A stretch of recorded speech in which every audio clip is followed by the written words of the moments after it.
दोस्तों, पिछले वीडियो में हमने 2017 के क्वेश्चन पेपर को सवाल नंबर 6 तक सॉल्व कर लिया था। सवाल नंबर 6 सॉल्व करने में हमने जो तरीका अपनाया था उससे थोड़ा छोटा में भी वो सवाल सॉल्व हो सकता था। हम आज फिर से सवाल नंबर 6 से शुरू करेंगे और आगे बढ़ेंगे। तो आइए शुरू करते हैं। सवाल नंबर 6 हमारा कह रहा था कि ये एक सर्किल है और ये एक कॉर्ड है, ये भी एक कॉर्ड है। इसके दोनों पॉइंट पर एक टेंजेंट खींचा गया है और प्रूव करना है कि हमें ये एंगल और ये एंगल बराबर है।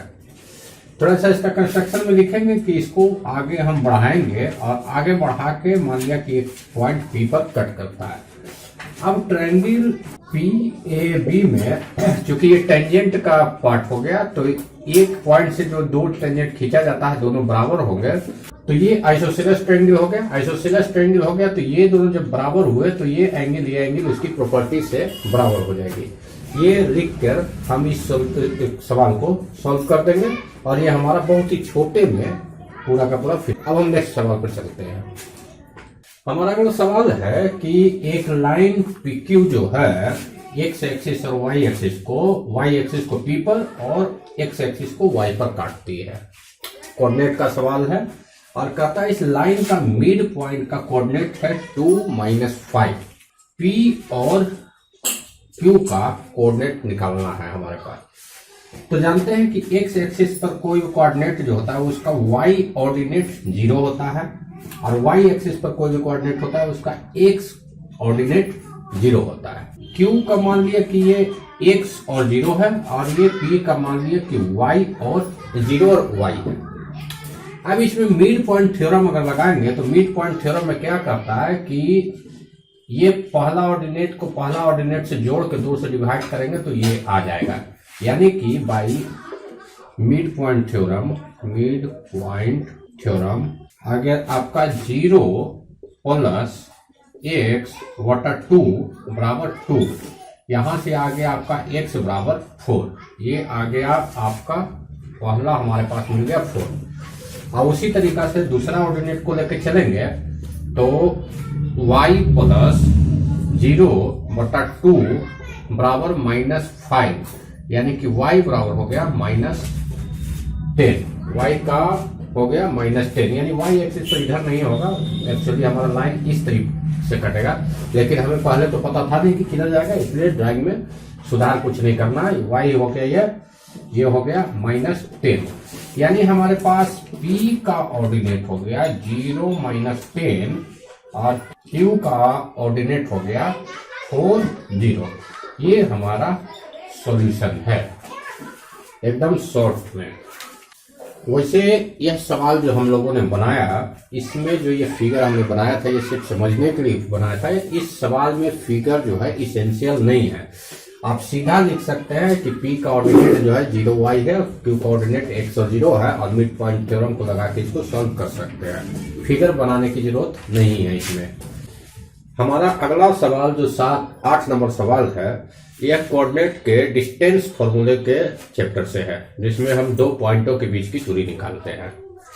हमें दिया हुआ है कि P का ऑर्डिनेट है xy, A का ऑर्डिनेट है 5y और B का ऑर्डिनेट है -1 5। देखिए ये दोनों मिलकर ये दोनों ऑर्डिनेट कहलाते हैं। ये पहला ऑर्डिनेट ये दूसरा ऑर्डिनेट, ये x ऑर्डिनेट ये y ऑर्डिनेट और दोनों मिला के को ऑर्डिनेट कहलाता है।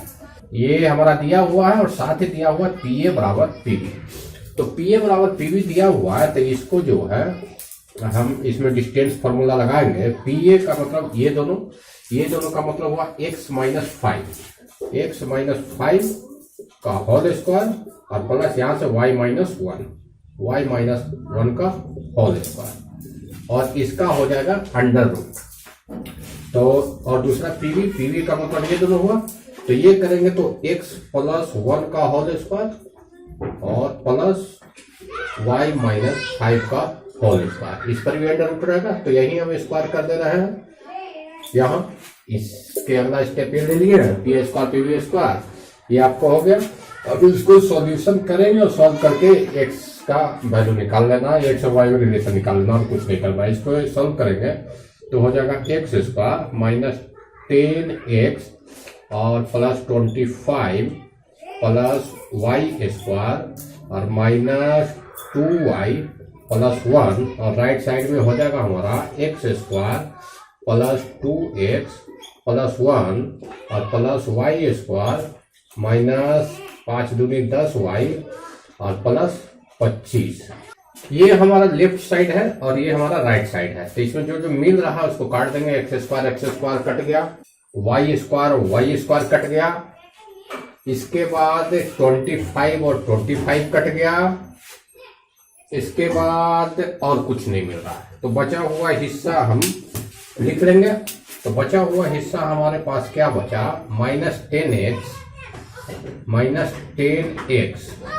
और -2y प्लस 1 बराबर इधर हो गया 2x माइनस 10y और प्लस 1। ये प्लस 1 और प्लस 1 भी कट रहा है, तो ये प्लस 1 हट गया। तो हमारे पास ये बचा।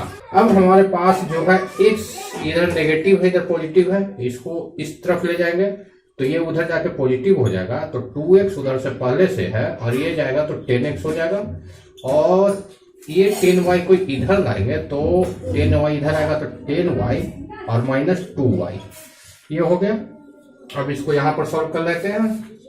10 और 2 12x और बराबर 10 में से 2 गया 8y, यानी कि 4 दूनी 8 और 4 तिया 12, यानी 3x बराबर 2y हमारा x और y के बीच का रिलेशन आया, जो कि हमें प्रूव करना था। और इस तरीका से हमारा प्रूव हो गया। 2 नंबर का क्वेश्चन आपका ये सॉल्यूशन हुआ। सॉल्यूशन में कोई प्रॉब्लम नहीं होना चाहिए, सिर्फ इसमें कैलकुलेशन था, सिंप्लीफिकेशन, इसके अलावा और कोई चीज नहीं थी। तो इसमें यूज हुआ पहला तो कोऑर्डिनेट्स का डिस्टेंस फॉर्मूला और आगे जो है क्वाड्रेटिक एक्सप्रेशन वगैरह का सॉल्यूशन जो होता है वो यूज हुआ है। तो अगला क्वेश्चन पर चलते हैं। अगला सवाल हमारा क्वाड्रेटिक इक्वेशन या कर लीजिए एक्सप्रेशन कर लीजिए उससे है। इसमें हमें दिया गया है कि px² माइनस 14x प्लस 8 = 0 एक इक्वेशन है और इसके दो रूट आप जानते हैं कि किसी क्वाड्रेटिक इक्वेशन का 2 रूट अल्फा और बीटा होता है। इन दोनों में रिलेशन इसमें बताया गया है कि पहला रूट जो है दूसरे रूट का 6 गुना है, यानी अल्फा = 6 बीटा ये दिया हुआ है और p का वैल्यू निकाल लेना है। 2 रूट के बीच का जो फॉर्मूला है, पहला फॉर्मूला है अल्फा प्लस बीटा बराबर -b/a और दूसरा फॉर्मूला है अल्फा इंटू बीटा बराबर c/a। इन्हीं दोनों में से इसको यूज करके हमें बनाना है।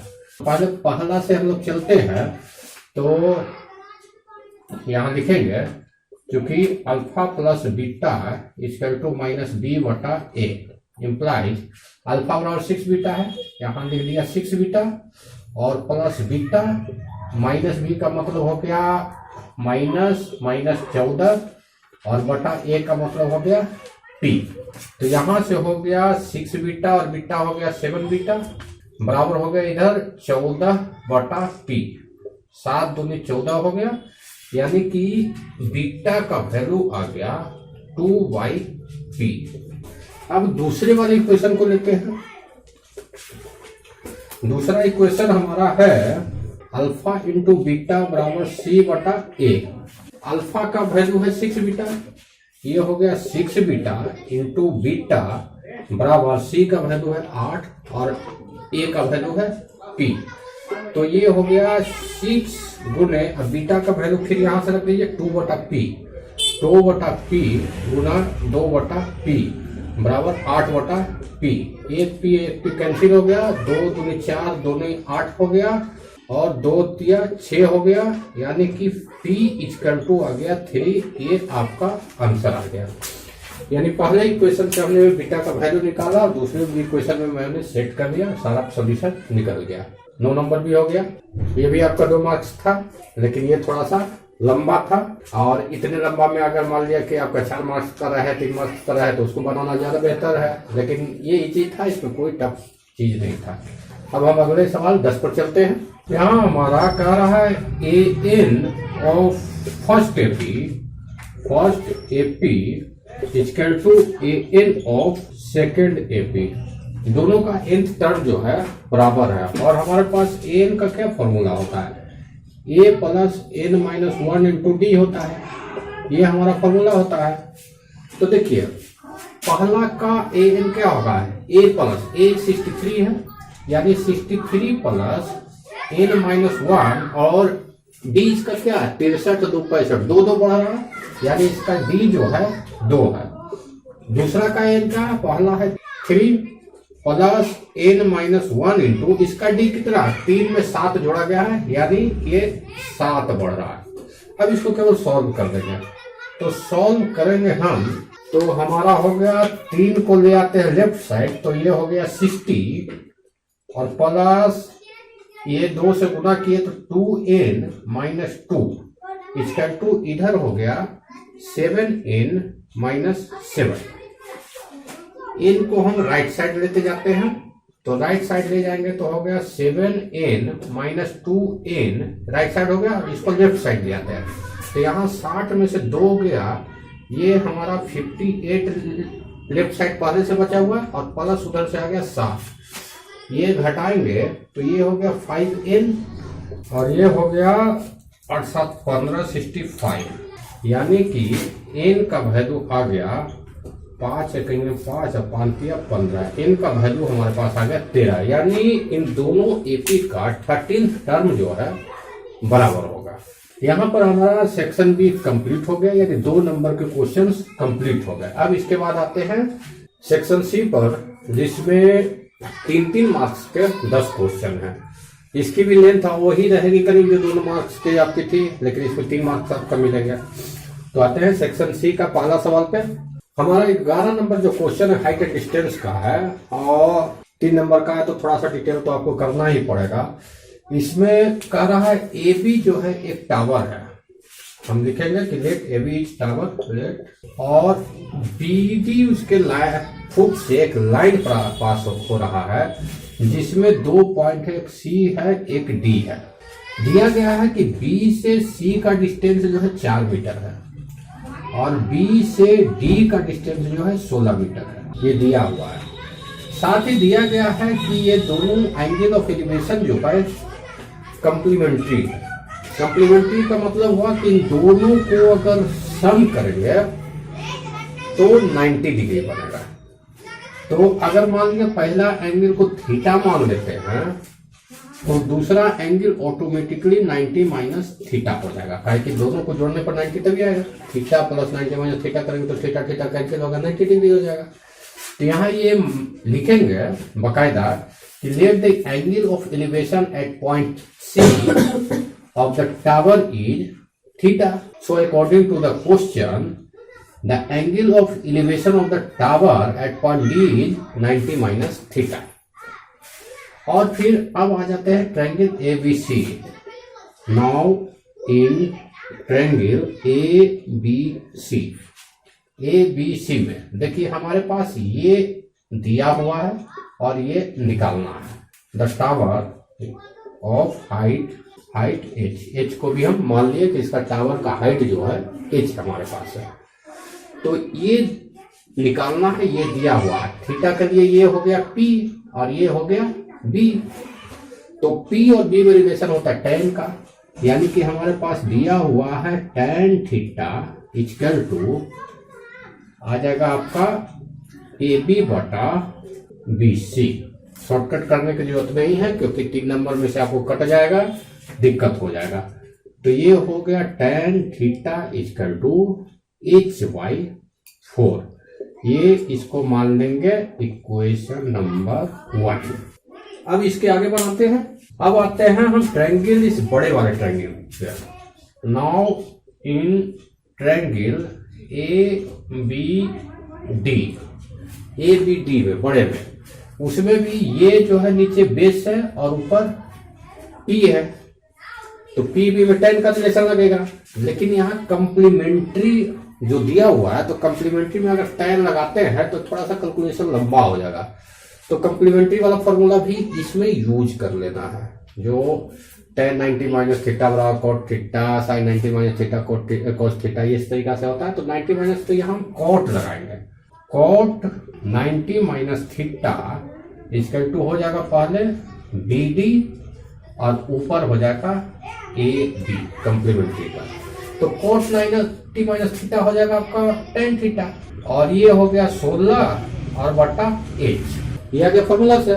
तो अगर हम आगे ले जाएंगे तो यहाँ पर इक्वेशन 1 से वैल्यू पुट करेंगे, tan थीटा का पुट वैल्यू, या सीधे लिख दीजिए फ्रॉम इक्वेशन 1, फ्रॉम इक्वेशन 1 ये tan थीटा का वैल्यू था h बटा 4 इक्वल टू आ गया आपका 16 बटा h, यानी कि h square, h into h होगा h स्क्वायर बराबर 16 गुने 4, यानी h का वैल्यू आ गया 16 का अंडर रूट 4 और 4 का अंडर रूट 2, यानी कि 8 मीटर आपका हाइट हो गया AB का। ये आपका सॉल्यूशन कंप्लीट हो गया। थोड़ा सा लंबा गया, 3 नंबर का मार्क्स था, 3 नंबर लेना है तो मेहनत तो करना पड़ेगा। अब आते हैं क्वेश्चन नंबर 12 पे। अगला सवाल जो है हमारा प्रोबेबिलिटी चैप्टर से है और सिंपल सवाल है, कोई ज्यादा टफ सवाल नहीं है। इसमें कह रहा है कि एक बैग है जिसमें व्हाइट बल्ब 15 है और कुछ ब्लैक बल्ब है, ब्लैक बल्ब की संख्या दी हुई नहीं है तो उसको x मान लेते हैं। तो उसमें कह रहा है कि ब्लैक बॉल निकालने की जो प्रोबेबिलिटी है बैग से, वो व्हाइट बॉल निकालने की प्रोबेबिलिटी की 3 गुनी है। इसी चीज को सॉल्व करके हमें x का वैल्यू निकालना है, यानी ब्लैक बॉल इसमें है कितना। तो सॉल्व करने के लिए, सॉल्यूशन के लिए सबसे पहले जो दिया हुआ है व्हाइट बॉल लिखेंगे हम कि according to question number of white ball equal to क्या है 15 है, ठीक है। और उसके बाद अगला में लिखेंगे let number of black ball equal to x, इसलिए अकॉर्डिंग टू क्वेश्चन आपको ये दिया हुआ है, ये लिखेंगे। आप जानते हैं कि किसी भी चीज की प्रोबेबिलिटी, किसी भी इवेंट की निकालने के लिए क्या होता है कि इवेंट का नंबर को सैंपल स्पेस के नंबर से डिवाइड किया जाता है। सैंपल स्पेस का मतलब हुआ कि टोटल उसका, तो ये टोटल कितना हमारे पास 15 और x, यानी यहाँ आपको दिया हुआ है number of s equal to हो जाएगा 15 प्लस x। अब इस इक्वेशन को आगे बढ़ाएंगे, यानी कि ये हो गया नंबर ऑफ d बटा number of s equal to 3 into number of white बटा नंबर ऑफ s। ये हमारा इक्वेशन बना। यहाँ पे देखिए नंबर ऑफ एस और नंबर ऑफ एस कट गया, यानी ये नंबर ऑफ एस हम ना भी निकालते तो काम चलता। आगे हमें नंबर ऑफ बी लिखना, नंबर ऑफ बी है x बराबर 3 गुना नंबर ऑफ व्हाइट है 15, यानी x का वैल्यू 45 ऑटोमेटिक ये निकल गया।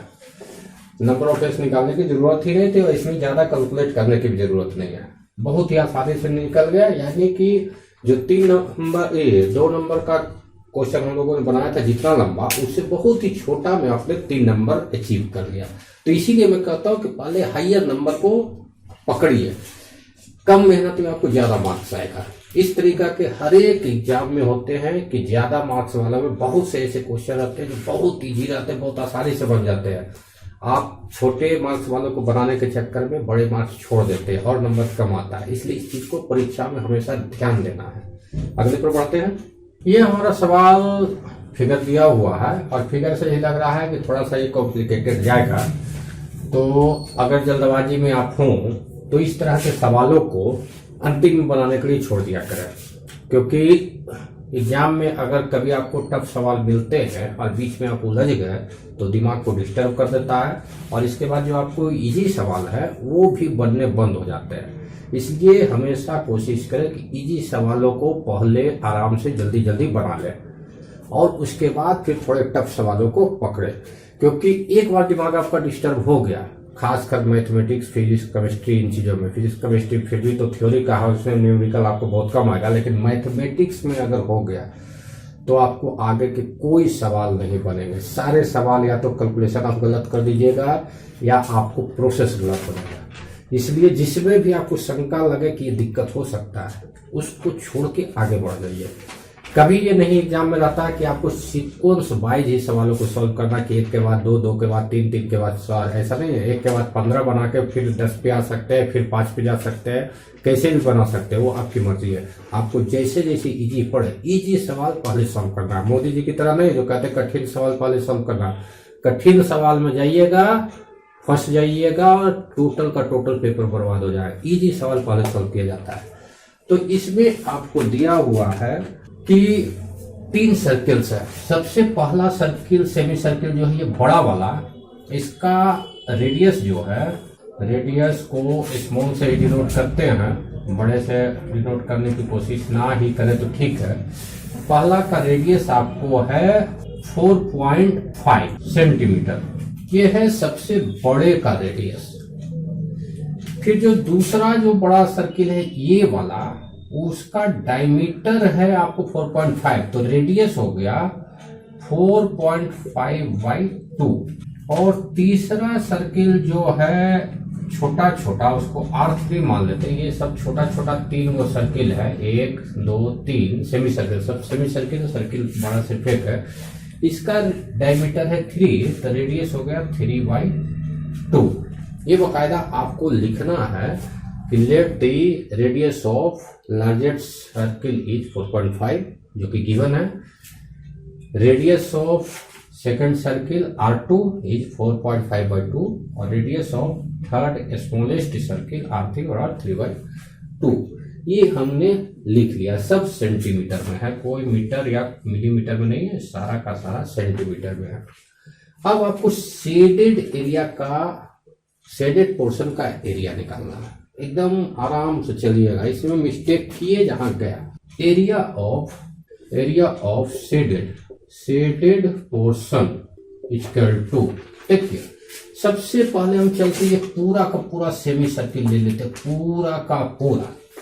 तो पूरा का पूरा सेमी सर्किल लेंगे तो उसका एरिया क्या हो जाएगा आपका, पाई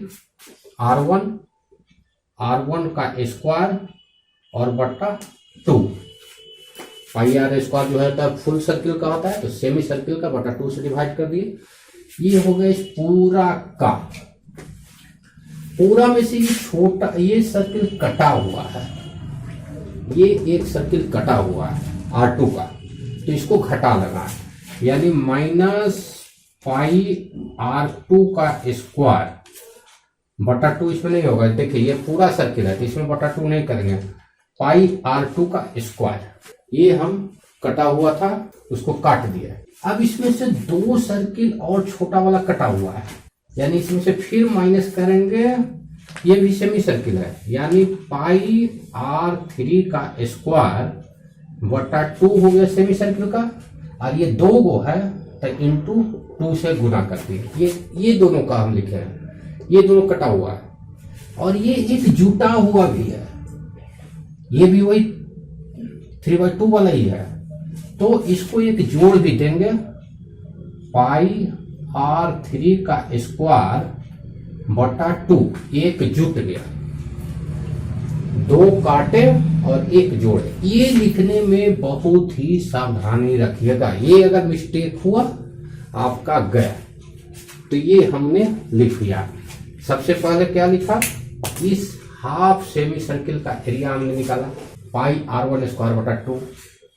उसमें इस फुल सर्किल का पाई R2 को घटा दिया, और इसी से देखिए सेमी सर्किल आपका इतना ही है, यहां से लेके यहीं तक, ये बेचारा नहीं है, तो इस एरिया में से ये 2 कटिंग और था, तो ये 2 कटिंग को घटा दिया।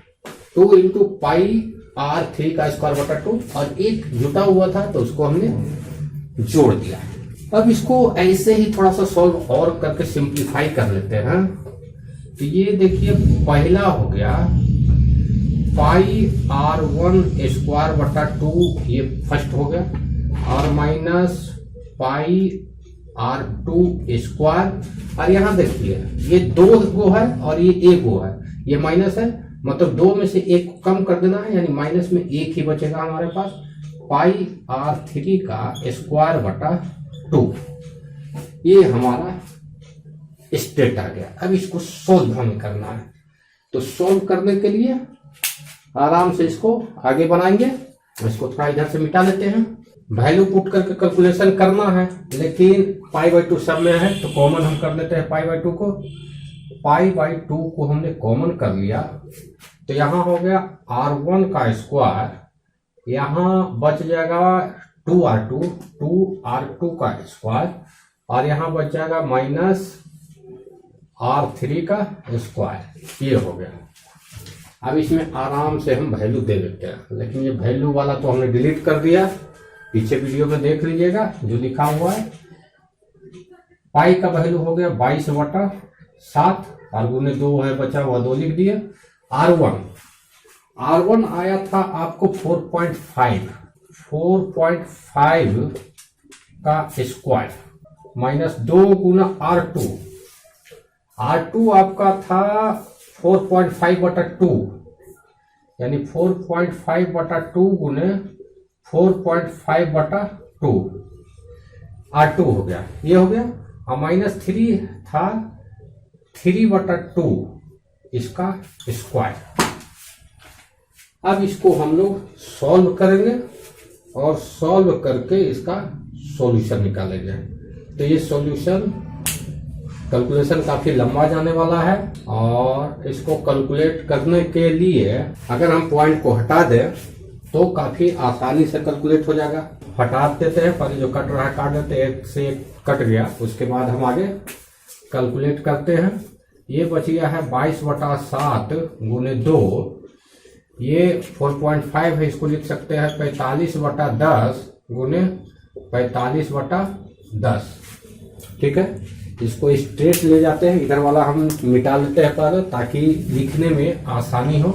और देखिए ये हो गया, इसके बाद माइनस 4.5 है, तो ये भी आ गया, हो गया 45/10, और ये भी हो गया आपका 45/10, और 2 बचा हुआ है वो 2, और इधर माइनस हो गया 3/2 गुने 3/2, ये आपका टोटल हो गया। अब इसको हम ऊपर लिखेंगे, तो ऊपर वाला पहले हम लोग मिटा लेते हैं।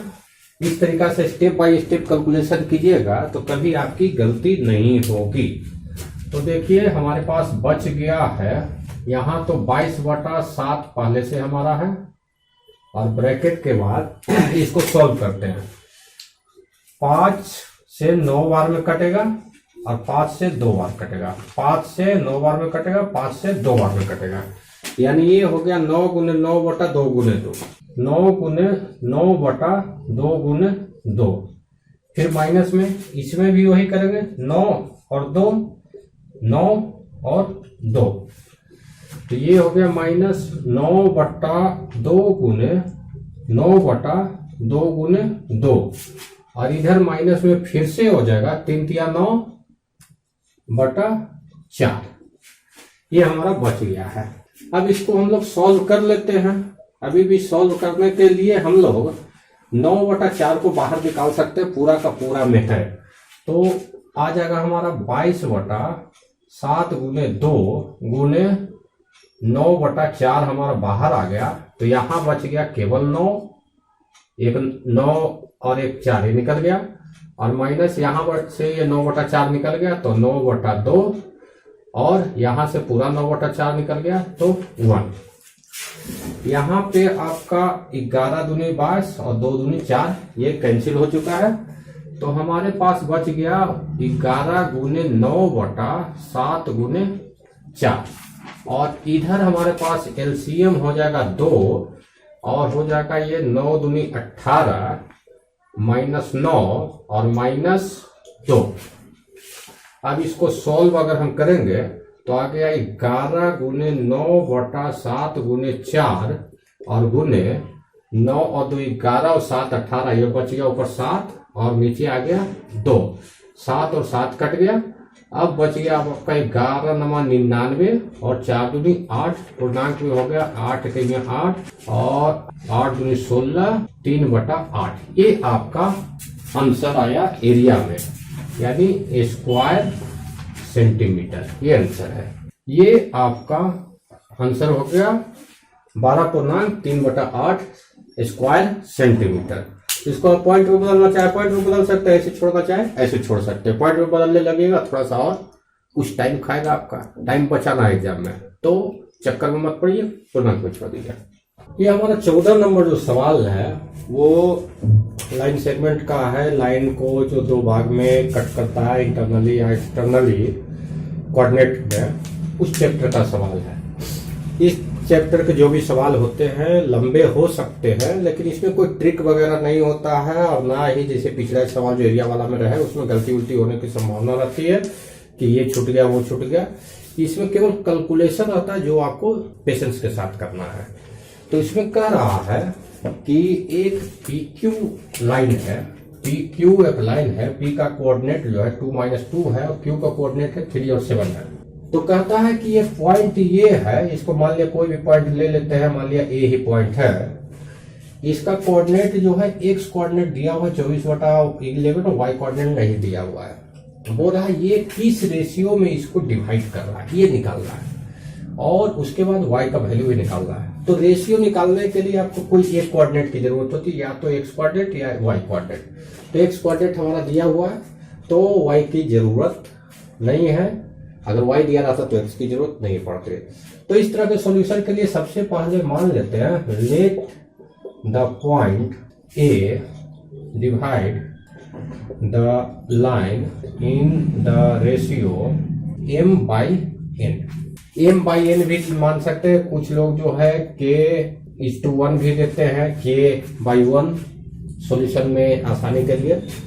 तो दोनों ही सॉल्यूशन आसान ही है, लेकिन कुछ को ये रास्ता आसान पड़ता है और कुछ को ये रास्ता आसान पड़ता है। इसमें क्या है m/n निकालना पड़ता है, और इसमें सीधा k का जो वैल्यू आता है वही आंसर हो जाता है। तो उनको लगता है कि ये रास्ता आसान है, लेकिन ऐसा कुछ नहीं है, दोनों ही बराबर ही दूरी है। तो m/n के साथ चलेंगे। m/n के साथ इसलिए मैं चलूंगा क्योंकि k:1 जो है कुछ प्रॉब्लम्स में फंसा देता है, लेकिन m/n कहीं नहीं फंसाता है। तो जो कहीं नहीं फंसाता है उसको समझ के हम चले। k:1 जो है कुछ खास प्रॉब्लम में हम लोगों को आगे जाके फंसा देता है, और m/n उसको इजीली सॉल्व करता है। इसलिए हम m/n को लेके चल रहे हैं। चूंकि ये एग्जाम के व्यू से नहीं है, आपको इस तरह के सारे क्वेश्चन को सॉल्व करना है, इसलिए हम m/n को लेके चल रहा है। तो m/n का मतलब हुआ इस पोर्शन को m में डिवाइड कर रहा है, इस पोर्शन को n में डिवाइड कर रहा है।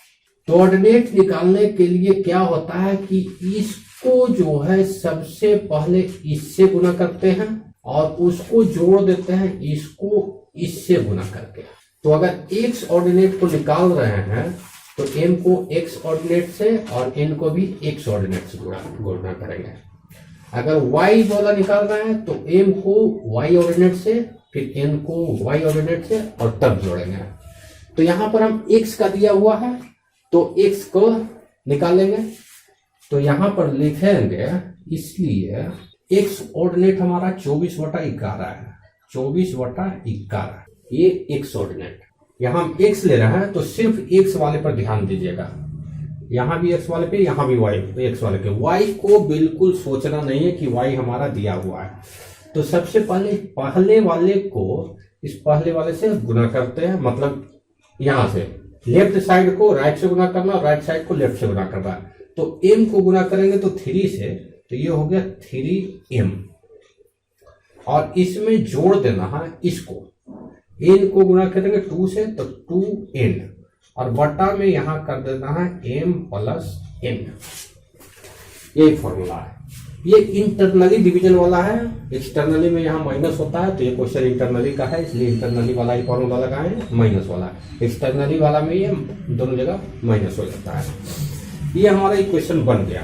अब इसमें कुछ भी नहीं करना, केवल ये पोर्शन बनाते समय आपको ध्यान देना, पहले वाले को गुना करना है, अगर x वाला है तो x से, y वाला है तो y से, फिर दूसरे वाले को इधर गुना करना, दोनों को जोड़ के m + n से डिवाइड कर देना है।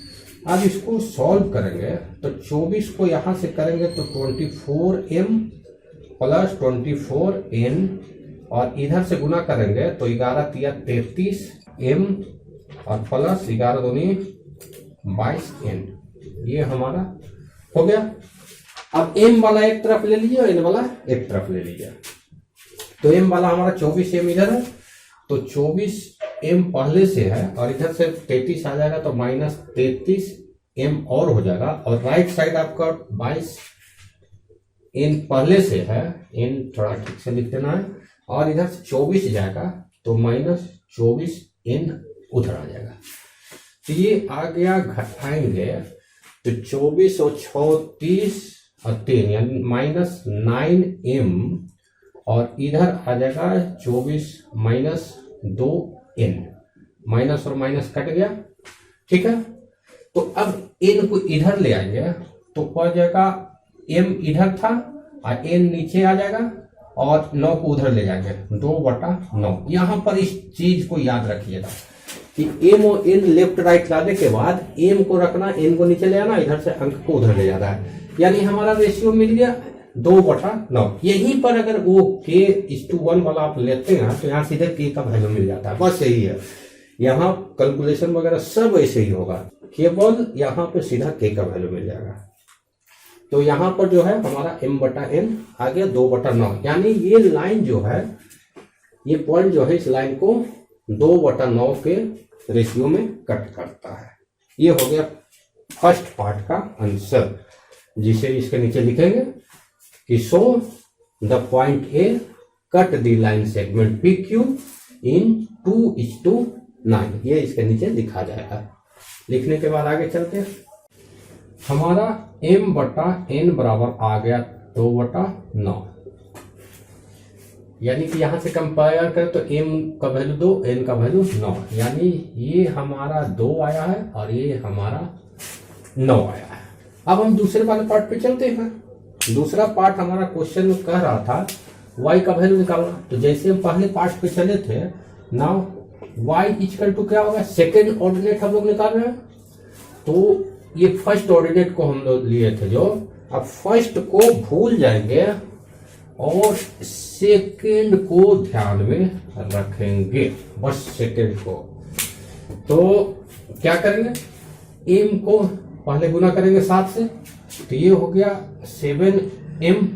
7m का मतलब हो गया, m का वैल्यू 2 था, यानी 7 गुने 2, ठीक है। और प्लस n का वैल्यू 9 है, 9 को माइनस 2 से गुना करेंगे तो 9 दूनी 18, माइनस 18, ठीक है। और बटा नीचे करेंगे m + n, यानी 2 + 9, यानी ये y का वैल्यू हो गया 7 दूनी 14 माइनस 18 बटा 9 2 11, यानी कि -4/11 ये y का वैल्यू है। ये आपका सॉल्यूशन हो गया कंप्लीट, यानी पॉइंट आपका हो गया, ये रेशियो आपका हो गया 2/9 और y ऑर्डिनेट हो गया -4/11। केवल कैलकुलेशन लंबा है, लेकिन इसके अलावा और कुछ भी ध्यान नहीं देना, सिर्फ फॉर्मूला यूटिलाइज करने का तरीका आपको आना चाहिए। तो इस वीडियो में आज यहाँ ये स्टॉप करते हैं 14 नंबर क्वेश्चन तक। इसके आगे का क्वेश्चन मैं अगले वीडियो में आपको प्रोवाइड करता हूँ, इसको प्रैक्टिस कीजिए अच्छे से। और यही सारे क्वेश्चन आपको रिपीट होते हैं हर साल, सिर्फ थोड़ा थोड़ा टाइप बदलता है, यहाँ तक कि 2-4 साल बाद आपको सेम का सेम क्वेश्चन ही मिल जाता है। सब्सक्राइब कर लीजिएगा, फिर बोल रहा हूँ, और अपने दोस्तों को भी दीजिएगा। धन्यवाद।